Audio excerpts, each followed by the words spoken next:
Sheekada 11aad Kormaridii.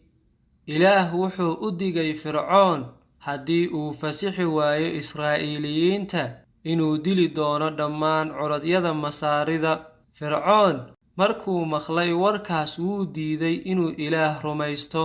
Ilaah wuxuu badbaadiyey curad kasta oo isaga rumaystay, qoys kastana wuxuu ku amray inay gowracaan neef wanaagsan. Kadib Ilaah wuxuu Israa'iiliyiintii ku yidhi, waa inaad albaabadiinna dhiig marisaan, kadibna aad neefkii aad gowracdeen dubataan oo cuntaan hilibkiisa, kuna cuntaan rooti aan khamiir ahayn. Markaas kadib waa in aad sida ugu dhaqsiyaha badan uga tagtaan Masar.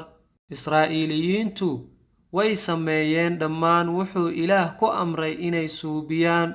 Markii la gaaray saqda dhexe ee habeenkii, ayaa Ilaah wada dilay wiilashii curadada Masaarida ahaa oo dhan. Dhammaan guryihii Israa'iiliyiinta waxaa marsanaa dhiig, oo way ka badbaadeen dhibaatadii oo dhan, waayo dhiiggii la faray inay albaabada marsadaan ayay marsadeen.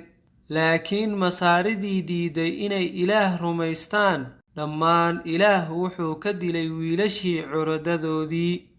Wiil kasta oo curad u ahaa Masaarida wuu dhintay, xitaa kuwii xabsiga ku jiray, oo xitaa wiilkii Fircoon wuu dhintay. Masaaridiina aad ayay ugu dhex ooyeen waddankoodii Masar murugo daraaddeed. Isla habeenkaas Fircoon wuxuu u yeeray Muuse iyo Haaruun, wuxuuna ku yidhi, kaxayso Israa'iiliyiinta oo ka wad Masar sida ugu dhaqsiyaha badan. Dadka Masaariduna waxay Israa'iiliyiinta ku yiraahdeen, hadda naga baxa.